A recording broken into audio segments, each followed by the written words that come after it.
I think in running, it's very much needed. Like you need to be at this event. You need to work with the right, stakeholders, again, who not only support your product, but will give you honest feedback. You need to build the brand from the retailer, starting with them before you do any performance marketing stuff.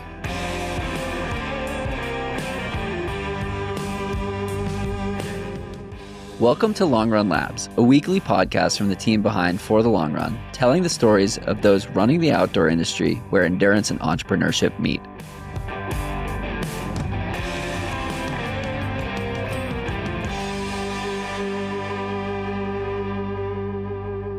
And welcome back. We have Julien van Kouwenberg joining from France. Julien, did I get it right?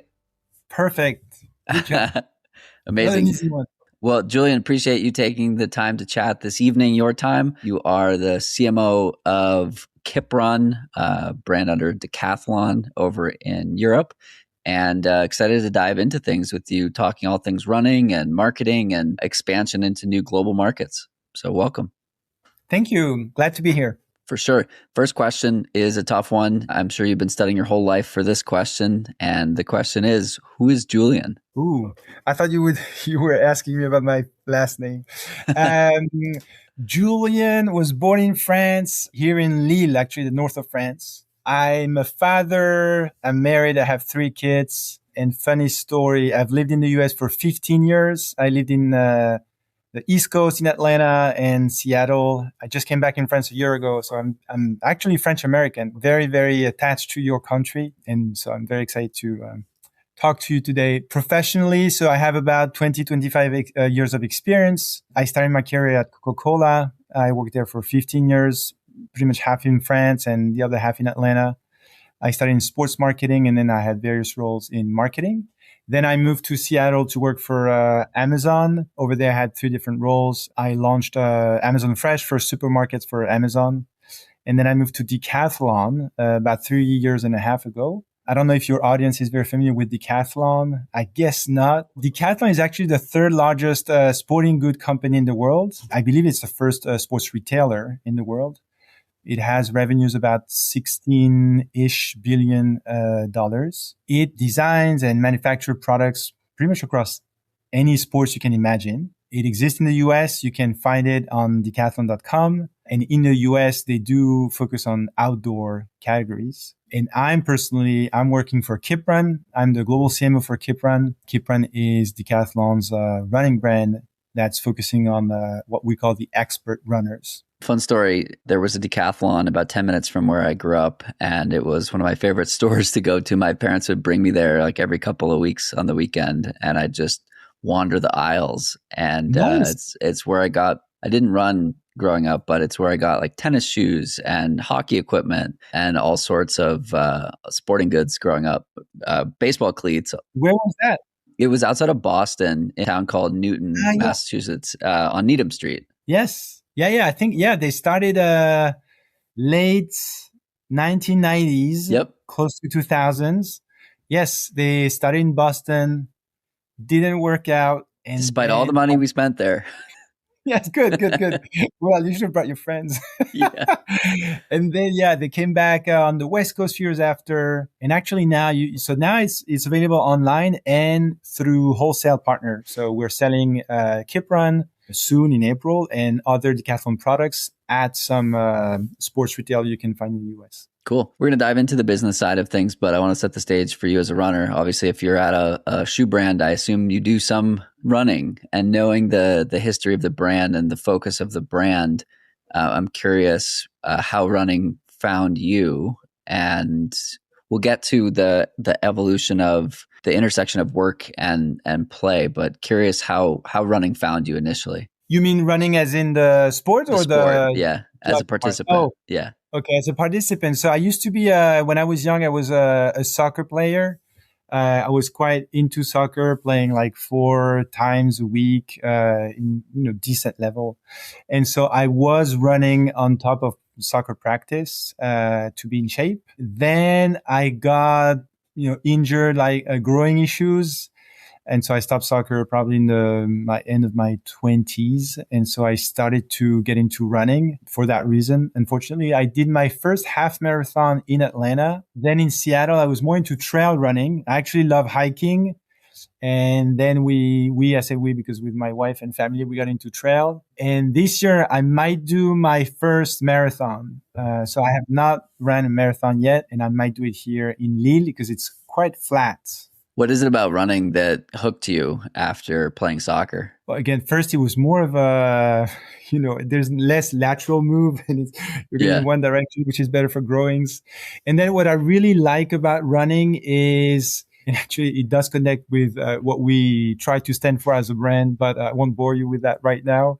I like the fact that it's very much focused on, growth, knowing yourself better, self-discovery. You actually feel the progress that you're making.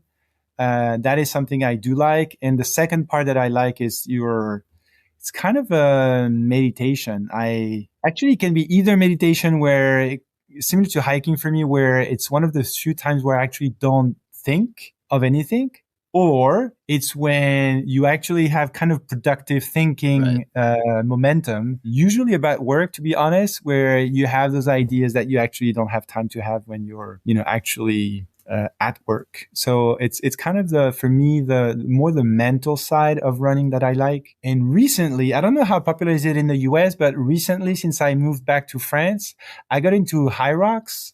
And I really like the combination of running and strengthening. So I'm really getting into it. And I'll do my first high rocks in a few weeks with my oldest son. Yeah, it's really popular here. I've had a partnership with Puma for the last couple of years, so I've seen them go all in on high rocks, and it was fascinating to learn more about. So you got into running while you were in Seattle at Amazon. Is that correct? Yeah, you mean professionally? Yeah, I got into. So it's kind of an unusual way, I guess, to get into running professionally compared to, I'm sure, many people you talk to who've been there, for a long time. I think just the background in my career, I think one of the common thread through my career is I'm really drawn into, having an impact, making change. I actually like to, change things and address complex problems. And so like at Coke, I started, I repositioned Powerade as a sports drink. It was not the case in France. And then I joined after Coke bought a vitamin water in the US, and we scaled it in countries around the world. Then I worked on changing the brand architecture of Coca-Cola globally. That's why now actually you have Coke Zero is not black anymore, and we call it Coca-Cola with zero sugar. That's something I've done. Then I moved to Amazon and wanted to launch their first supermarket, which is not their core business. And then I moved to Decathlon because I was missing sports. Like I started my career in sports marketing at Coca-Cola. And so that was one thing. But the second thing is, like I kind of alluded to, in the US, Decathlon does not sell through its store anymore. And they sell through a new model for them, the wholesale model and DTC, which is really, again, something that attracted me because it was a change and a different way of doing things for them. And so that first how I got into outdoor, because in the US, Decathlon focused on the outdoor. Decathlon is a very, very well-known brand, very loved in France. And as I love the US after 15 years over there building my family, it was kind of a, beautiful match where I wanted to launch this beautiful French brand in my, new country. And then after 2 years on this job, we had been in the US for 15 years. Our kids, they're now, sorry, it's a little personal, but they're now, 17, 15, and 12. And we thought that we wanted to give them the opportunity to, know what it is to live in France. So I actually, applied for roles, and there was one role that I was excited about, which was the KIPRUN brand marketing role, because again, it's a kind of a unique brand for Decathlon, where we want to sell outside Decathlon stores on top of our stores, where it was really getting into high quality products and really ready for its marketing prime time. And so again, that's what attracted me. So more so than running, it was really the call for a change and challenge exactly that got me into running. So there's so many places we could go here. It's so fascinating, right? Because in my mind, KIPRUN is a challenger brand in the US, but you're backed by a $16 billion a year revenue brand. And so it's not a challenger brand in the traditional sense of the word, but more so in a consumer perception standpoint.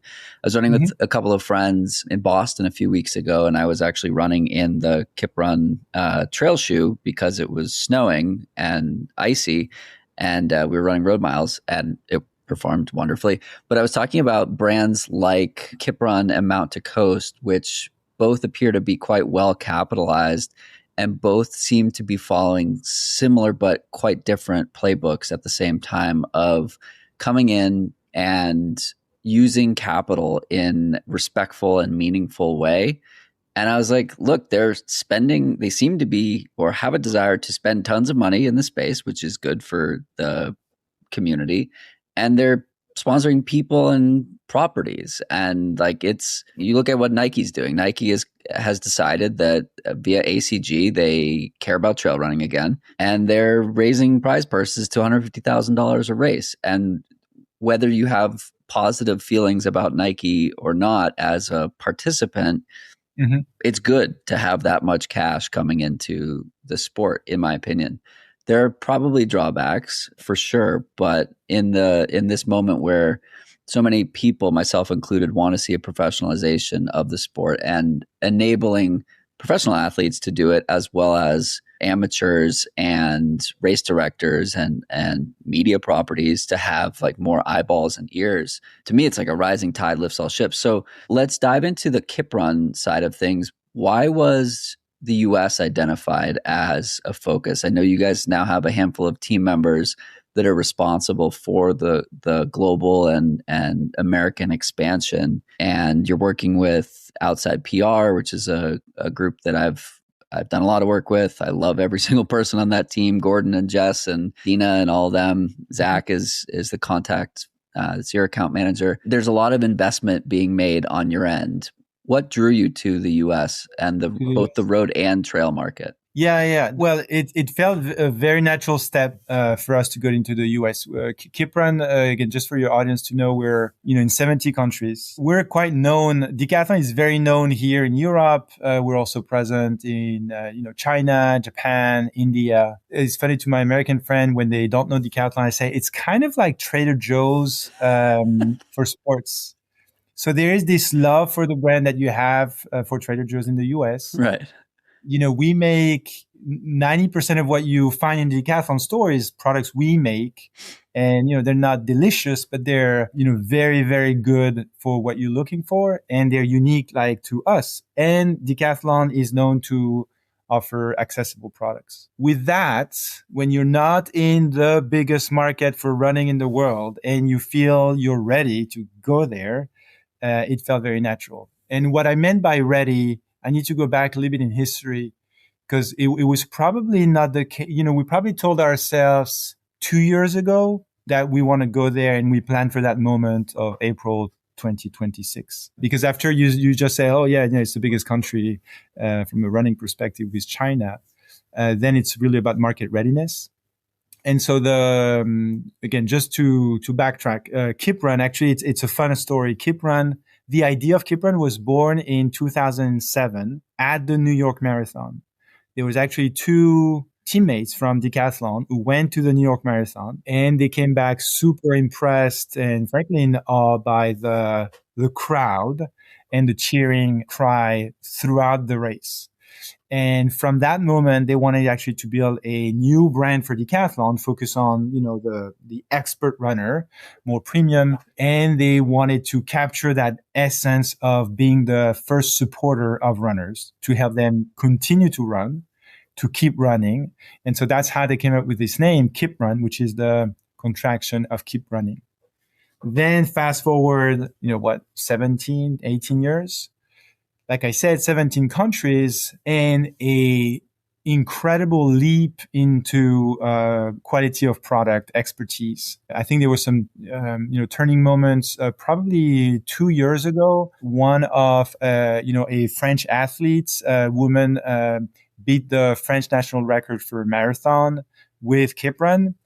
And that's really the starting point of developing products that were, better and better, frankly. And so, we deliver on products. So we felt we were ready. We actually came to TRE, not 2 months ago, but a year and a half ago with a tiny little booth. Really like it felt like, to your point, like a little boutique brand. And the purpose was just to get feedback of the people at TRE.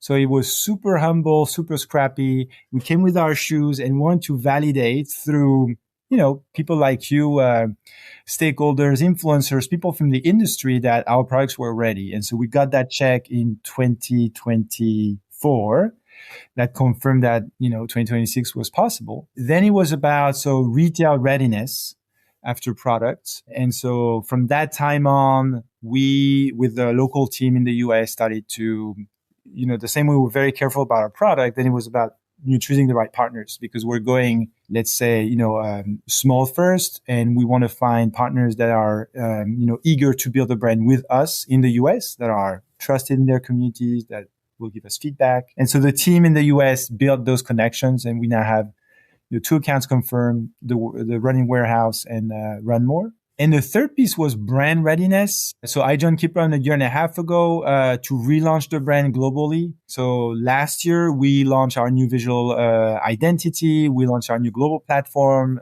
More Runs, More Life. We launched our new franchise before actually KIPRUN. People were making fun of KIPRUN because of our names of shoes. It's funny, I had an interview with a German journalist about a year ago, and the tough question she had on me was, when are you going to change those names? Because they sound like, car tags. And because it's true, they were complicated names and numbers. We did this. So, we feel the brand is ready. We have some retail partners. The products are ready.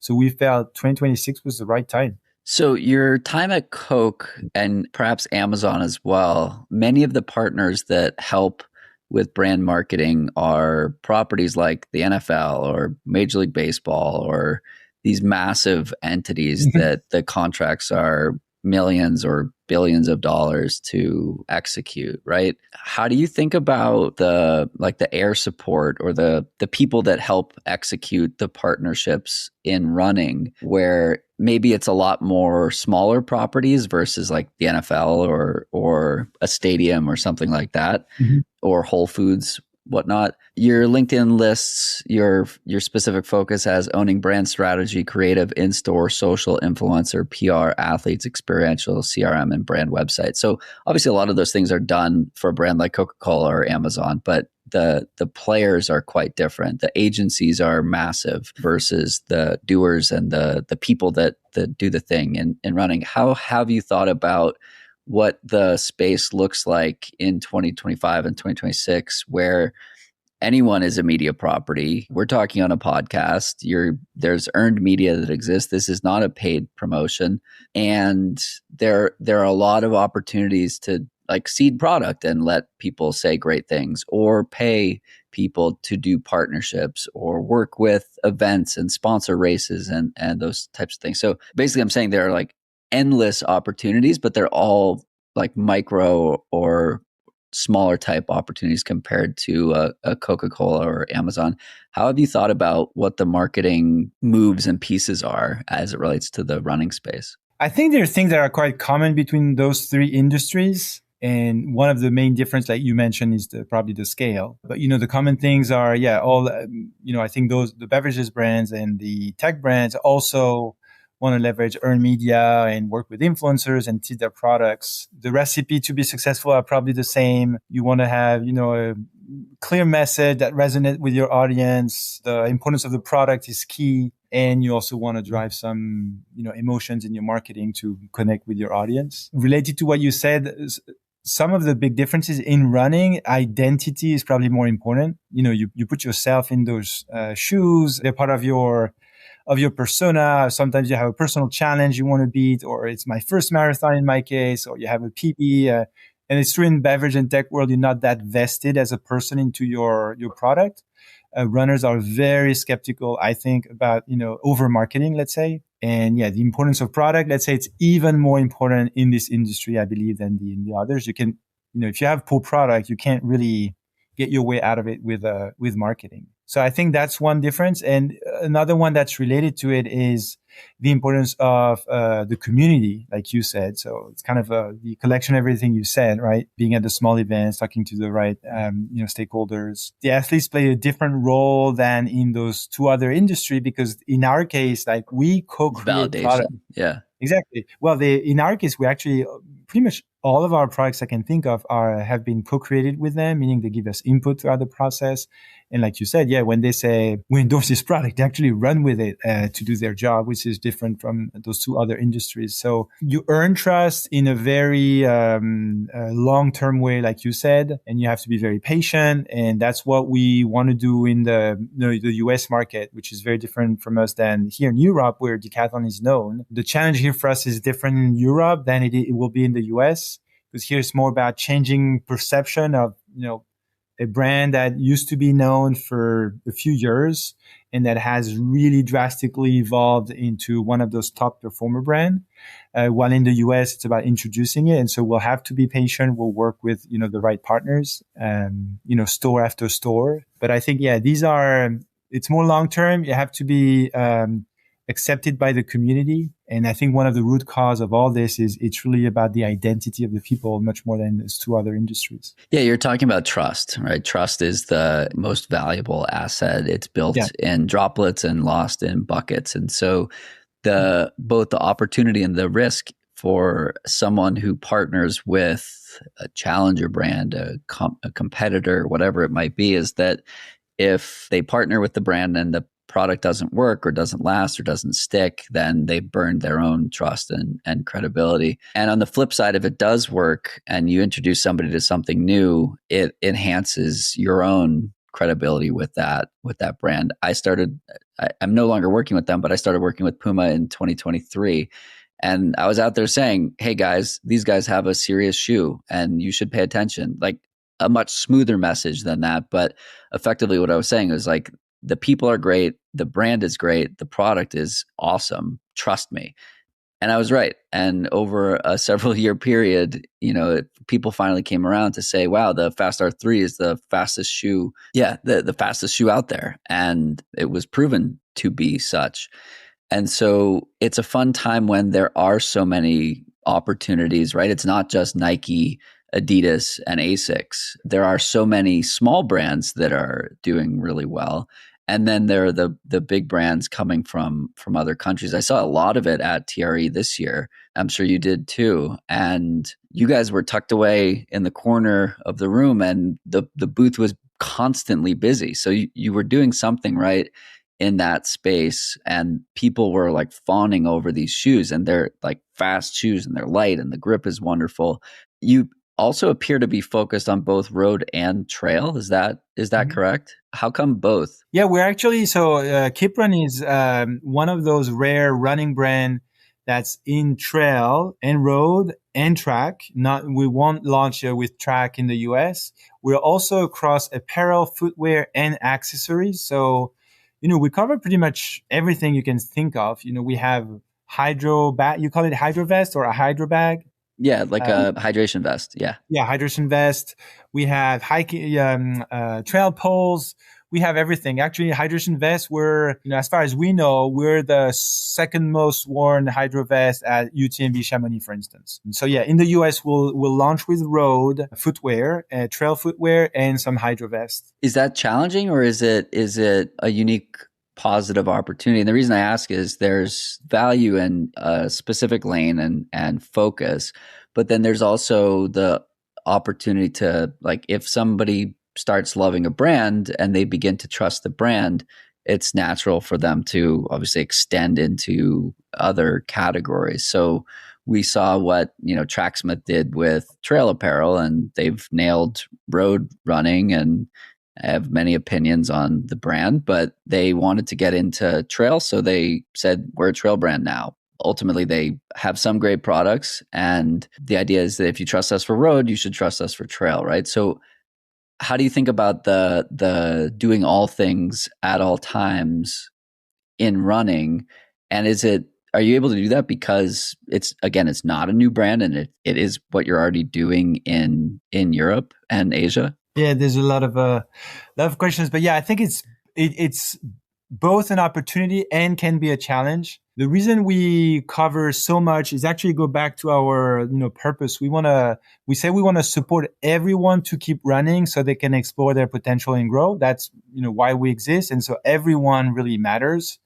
And everyone for us is, whether you do trail, road, or track. And that's why, again, we have apparel and footwear and accessories because, we want to be there evolving with you throughout your running journey. We want to, address every opportunity you can think of for not to run. We want to address it. So that's, going back to who we are. It's an opportunity for the reason you mentioned, right? It's great. We can support everyone and we can see if there's an opportunity to double down on some of these. It gives you an opportunity to, for lack of a better word, acquire more customers because you're so broad. We're not only broad at KIPRUN here in Europe in terms of number of breadth of product. We also go very deep.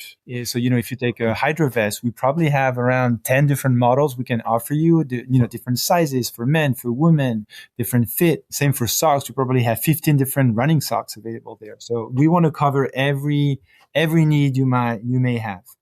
Now, it can become a challenge when you are entering a new market like the US, where you're not known, and you have to be quite sharp so you can stand for something. And so as long as you're able as a brand to make those priorities, and so it was actually out of those 2 years that I mentioned, one of the topic was like where do we focus? And we ended up focusing on footwear and Hydro Vests. And within footwear, we're gonna come to the US market with 3 franchises. So one, pretty much a daily trainer. We call it KIPRUN. And then a road footwear for racing. We call it KIPStorm. So to beat, your personal records. And then a trail. We call it the KIPSummit, which is the one that is, let's say, more versatile with great, comfort, traction. And then one that has a carbon plate in it. And we call it the KIPClimb. Oh, no, sorry. Excuse me. I did a mistake. It's also the KIPSummit. So we're going with three franchises, out of 8 we have available here in Europe. And we're not starting with apparel. And then, when you talk about such a big country, it's also, how do you focus geographically? Or do you even focus geographically? Again, to be perfectly honest, we went back and forth on this question, over the last few months. And with the US team, we've decided to focus more on having the right, partner, the right, wholesale partner, and optimize for this more so than the geography. And so optimize for having the right partners who really want to build a brand with us, who are trusted in their communities, will give us honest feedback on the products, because we're coming in quite humble in the US, so we can learn and improve our products for the US consumer. How do you think about brand versus performance marketing? It's one of my favorite discussions in marketing. I did a podcast with Second Nature, which is a business to the outdoor industry podcast as well. And we spent an hour on the difference between brand and product, or brand and performance marketing, and how one can support the other and vice versa. Mm-hmm. I'm curious your thoughts, again, based on your experience over the years and now doing the thing at a running brand, running property. Yeah. Well, I think there's a lot of literature on the topic, and the latest I've seen is you need the brand marketing for people to then pretty much be receptive, open to any performance marketing. There's some very famous use case of Airbnb that pretty much dropped performance marketing. I worked at Coca-Cola, that's very known to focus on brand marketing. Just brand, yeah. Yeah, just brand to be, top of mind and create a, unique relationship with your consumer. I think in running, it's very, very needed, specifically when you launch a brand, like you need to stand for something. You need to, be singular, be able to express it, connect with your consumer. Why would they care about this new brand? We believe we have a very unique proposition. You cannot express this proposition, through Google shopping ads or stuff like that. So I think in running, it's very much needed. Like you need to be at this event. You need to work with the right, stakeholders, again, who not only support your product, but will give you honest feedback. You need to build the brand from the retailer, starting with them before you do any performance marketing stuff. If this episode is sparking something for you, we'd love to hear it. Share your takeaways on LinkedIn and tag Long Run Labs so we can follow along and join in on the discussion. Your reflections help the ideas go further and might be exactly what someone else needs to see in their feed today. How do you even define brand and performance marketing? So, I'm thinking of the funnel. So for me, the brand part is more focused on awareness consideration, and the performance is more when you're closer to the act of purchase. So if we think about performance marketing as mostly digital, of course. Would be paid search would be a great example. Display ads would be another one. But, I worked for Coke before the digital craze, if you will, and, in-store marketing, shopper marketing, we used to call it, is not performance marketing because you can't always measure another thing of performance marketing is you can actually attribute sales to performance marketing, which has some flaws unless you're a big player like Amazon and you have very robust ways of not only measuring attribution, but also incrementality, which means these sales would have not happened without this investment, which is quite hard to do. And if you have that makes sense to invest in it, of course.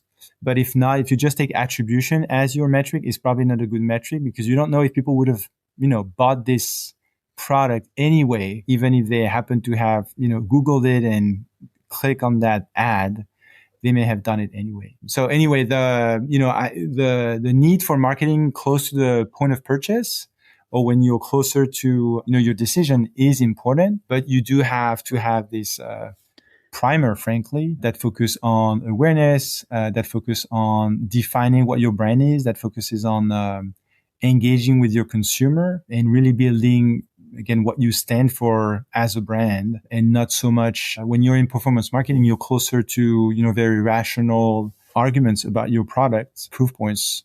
While where you're into brand marketing, you're trying to tap into usually a passion point or, an insight, cultural insight, something that would resonate with your consumers to start engaging in conversation. So a lot of people that are listening to this are marketers, likely at smaller shops or brands. And I'll give a background as to why I'm asking this question. It's a two-part. One is to benefit the audience who are out there doing the thing in brands. And the other is personal benefit. Because I put together this podcast collective that's operating like an agency where I work with brands as a way to say, hey, you want to reach your audience in a trusted manner? We have 30 podcasts that can help you do that. And they have a reach of 500,000 impressions on a monthly basis and 700,000 unique social followers and 400,000 email subscribers. So I'm often working with brands to deploy marketing dollars. And there's often an over focusing on conversion metrics and bottom of funnel metrics where evaluating the efficacy of a program based on awareness and consideration, where many marketing relationships exist to check the first box or the first box and a half or two boxes of that funnel. So awareness and consideration versus you can't really do all three in one partnership, in my opinion. And please correct me if you disagree. And so I'm often having these conversations with brands about, okay, we should be thinking about awareness and we should be thinking about brand marketing. But when it comes time to evaluate the efficacy of a program that is intended to drive impact, it's often, even if they say they're focused on awareness and consideration, it often comes back to, well, it didn't convert, so we can't keep doing it. In a relationship where it's driven trust, it's driven credibility, it's driven the initial, 3 to 10 impressions. So very long-winded preamble to a question, which is, as somebody who has been at some of the biggest brands in the world that have seemed to really focus on brand marketing. And you can go out for your day and have 7 different opportunities to buy a Coke product, right? You go to 7-Eleven, you go to the supermarket, you go to, a running store, wherever it is, you can find it. So there's almost no ability to measure like, hey, if I'm an influencer and I love Coke products, it's very hard to measure the number of Coke products I've sold. Coca-Cola probably has a formula to understand the impact of impressions. And, if I post this many times, here's the eCPM and whatnot. What's your call to action, or what's your message to these brands to help them understand just how important that interaction between brand and performance marketing is, and how you can't really do just performance marketing and in my opinion, you can't really evaluate campaigns exclusively on performance marketing, or maybe you can. Curious your thoughts. Again, unless you have the tools to measure it, which you probably don't have if you're a small brand, it's really hard. And what you describe is happening. So, well, it's hard to measure the output of marketing, which is, awareness or brand. We used to call it brand love at Coca-Cola. We were actually measuring brand love, but through, huge panels of consumers, we were asking the questions, and then you can do some filters of, they love me, they love my brand more, and they actually saw my campaign. So you can start to attribute it, although, it's a correlation and not causality in those cases. I think frankly, you have to believe in it. You have to believe in it. And if I was a small brand, I would probably start small, and I would try to get, feedback from people from the core consumer that I'm trying to focus on. And I would use qualitative feedback to see if my brand stands for something and for what I want it to stand for. Have they seen me? What do they think about me? And all those things, in absence of, actually I think there's a quote from, Jeff Bezos, which is related to this. He said, Amazon is a very data-oriented organization, as you probably know. And that said, he does say very famously, like, if the data and the anecdotes are in conflict, you should follow the anecdotes. And which is, surprising for him to say that. And so it kind of be that point that, there's a tremendous value in feedback from your core consumer, particularly in those brands that are built, like we said earlier, through communities. And then the other point, and you did talk about Coke and, having all those stores. I worked at Vitamin Water, which at that time had we called it influencer marketing model. It was before the digital influencer. It was actually by putting the product in the hands of the right people, celebrities in their case, and the right stores. And so we were going after, boutique, super trendy store at the global level. Like, we're identifying those, cultural hotspot in the world, like, Paris, London, Tokyo. And we're focusing on those cities to launch this brand, which was very unusual for Coca-Cola, who's, used to massive scale. And I'm saying this because it also stressed the value of working with the right partners, whether they're stores or influencers or, again, stakeholders of your industry, to, place your products, again, get feedback. And I think, if you do campaigns and you ask them, they'll probably give you a good worthy opinion of what you've been doing. And that's what I would say. If you don't have those very fancy tools, try to have people from your core target who give you this honest feedback. One step further with that would be looking at your customers, not just influencers, right? For so many brands, so I'm consulting for a brand called Eternal right now, and Eternal is a high performance healthcare for athletes or primary care for active people. And the majority of our customers are coming from referrals from existing customers, not paid influencers. And it's the strongest validation of, like, does the product work? Does the value of what we're offering work? And I think that's a huge miss for so many companies, that they're not considering that their customers are their best source of new customers. Can you talk about that, and if something like that is part of your marketing repertoire, and some recommendations on how to push further with what you already have? Well, it's for sure, it's the most effective marketing is word of mouth. Lowest CAC. Yeah, from a friend of yours who say, hey, you should try this brand. This is great. It's really hard to orchestrate it and measure it.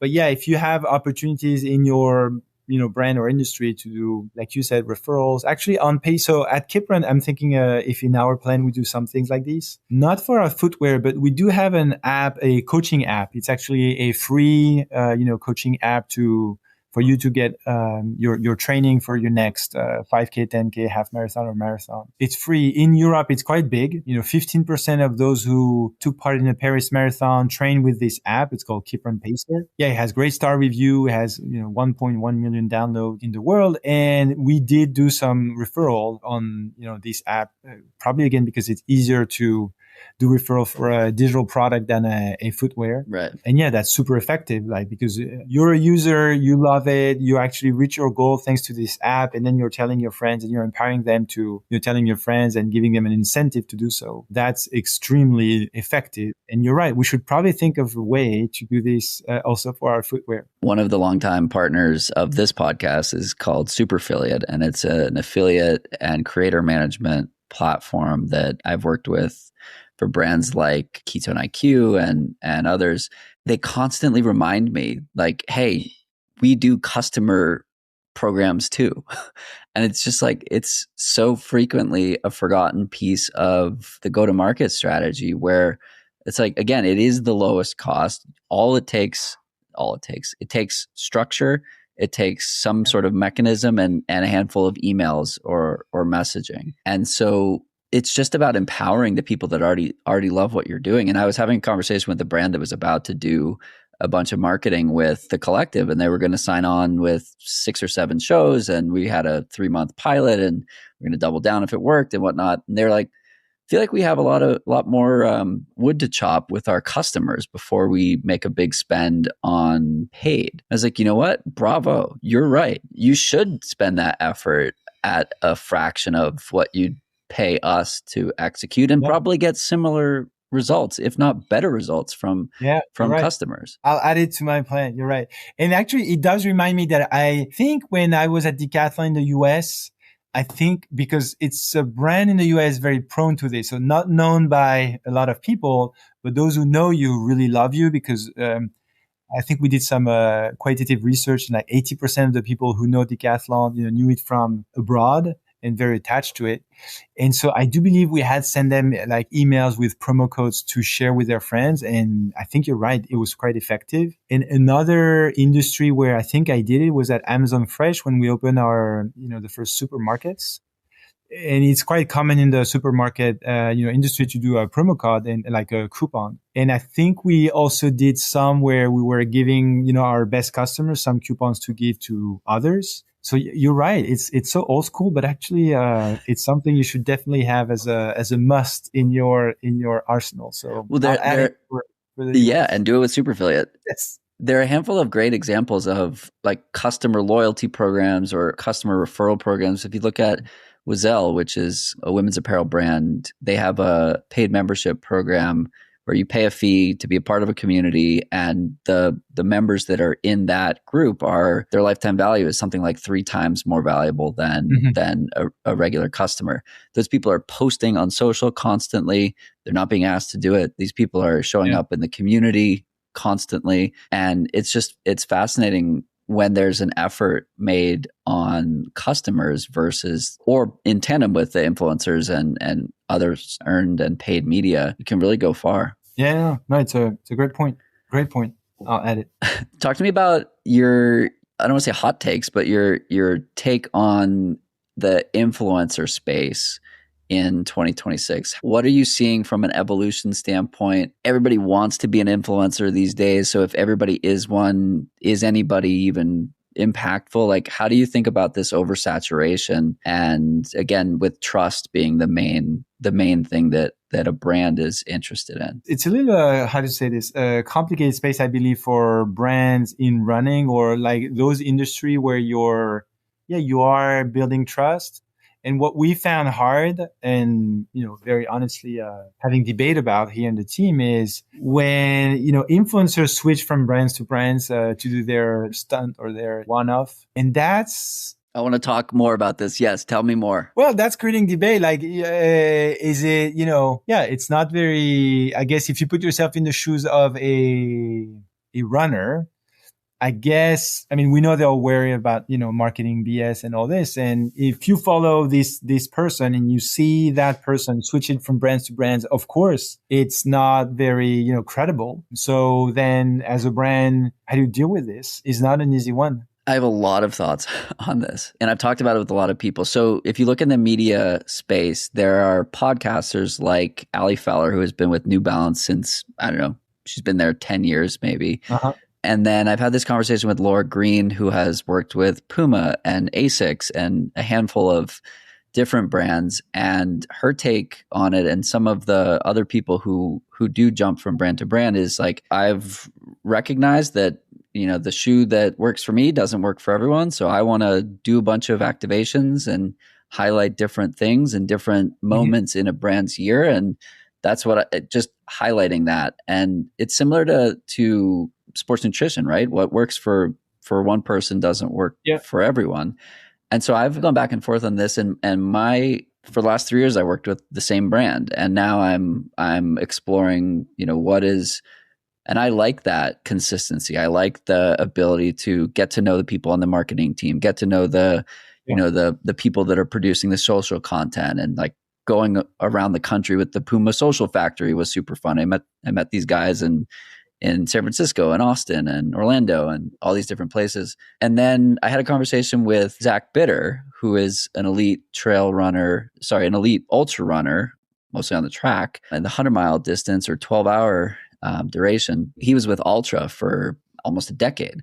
And he left Ultra because he didn't feel that they were fielding a competitive ultra shoe that he could, shave minutes off of at the 100-mile distance in the pursuit of world and American records. And so he's had this thought that he's interested in spending like 3 or 4 months at a time with a certain brand around a certain event and saying, this is why I choose this shoe for that event. This is why I choose this shoe for that event. And his take on it was, if I'm targeting records, whatever shoe I pick matters. And whatever shoe I pick is going to be a validation of, this is what I believe is the fastest shoe in this moment, and try it, kind of a thing. And so I understand both sides of the equation, both the way that Zach is coming about it, the way that Laura has talked about it, and my bias towards longer term partnerships. How do you think about that as it relates to how the brand wants to move forward? Yeah, I agree with everything you said. I think it's kind of a parallel with being an athlete, and an athlete who would choose a portfolio of products, which, can make sense as long as, like you said, it's very authentic. Like they actually, did try these products and in a way endorse it. Also, I like your point. Like if it's framed as, I've choose this product and it's right for these reasons and it's right for you and also for me right now, although, you may have another product that I think can work, and that's different from, but it's probably another type of influencer that are more mass lifestyle. And so that tends to switch more. And actually sometimes I think what I don't like when brands work with influencers is when you see the influencer, like let's say wearing the shoe for a marathon, which is a commitment, but it's not coming with all the authenticity you just said. And they actually just, you can feel if they do it, once with this for a paycheck.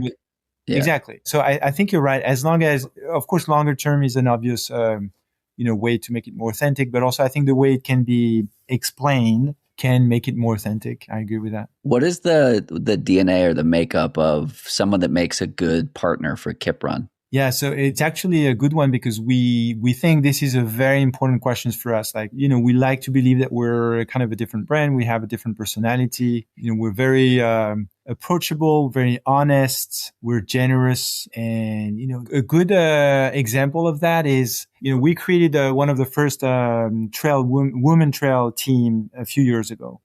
And some of those athletes were telling us, when I was at my previous sponsor, I was just a number. I didn't even know my boss, for instance, the leader of the brand. And here I talk to him every day. I know his name, and, it feels like we're very approachable, very, very close to them. And that is a fact. So for us, the values are very important, making sure we share the same values, that we like to create a relationship with the athletes. We have about 40 athletes that we work with. They're very involved in the creation of our products. And so that's definitely an important factor.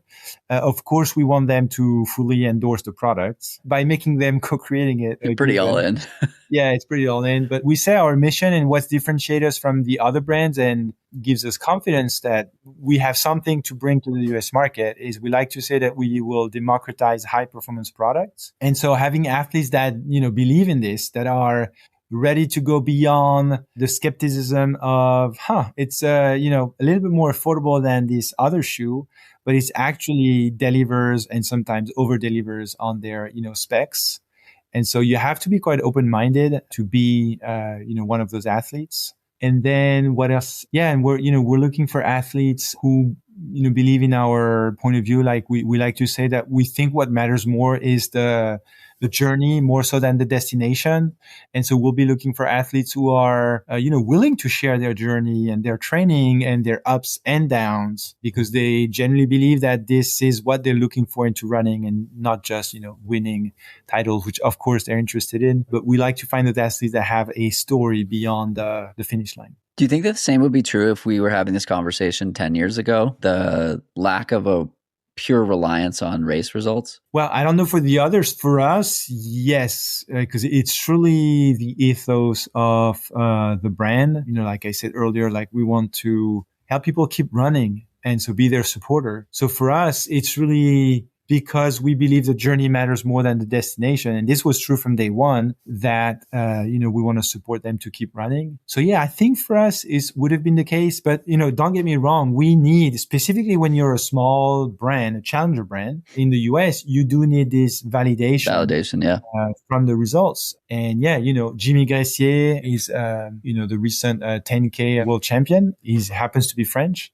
And of course that helps us. And Blandine Lirondelle, is one of our athletes also, and she won one of the 4 major ultra trail in the world, and that helps us. But again, for us, we're not chasing records. We want, stories about the athlete's journey, and we really want people who are, aligned with our personality traits. Amazing. Julien, is there anything else you wanted to share with the audience today? No, then I'm very, very excited to launch in the US soon. Like I said, I lived in your country. I really, really love it. So that's one of the reasons I was interested in this job, is to be able to go back and launch KIPRUN. So I hope people in America will like it. I hope they'll be honest. In French, we're very direct culture. That's something I've learned in my 15 years. I worked for a French CEO. Yeah, I can confirm. Yeah. It's very direct. It's actually funny if you have, if you're interested in these cultural differences, is we French are very direct in the personal life, more so than Americans. It's great. It's very useful if you can receive it. Good. Yeah. But in the professional life, I would actually say that Americans are quite direct and a bit more direct than the French. So it's an interesting difference. But anyway, I was just saying this, that I hope, people in the US will like it and will give us direct, honest feedback so we can continue to help them and support them. Sounds like a plan. And with an April launch, does that mean we'll see you in Boston? Not in Boston, but I hope I'll be in the US in 2026, definitely. Sounds good. We'll see you out there. Thank you. Appreciate it, Julien. Bye-bye. Thanks for tuning in to this episode of Long Run Labs. If you like this episode, make sure to subscribe, leave a review, and share it with someone who's building something of their own. We'll be back next Tuesday with more stories at the intersection of endurance and entrepreneurship, from the people shaping the outdoor industry in ways big and small. Until then, keep showing up, keep asking questions, and we'll see you out there. This show is produced by Dylan Delaney of Delaney Video LLC, with musical composition by Brian Walters of Single Track Sound, and managed overall by Emily Holland of Wild Poppy Creative.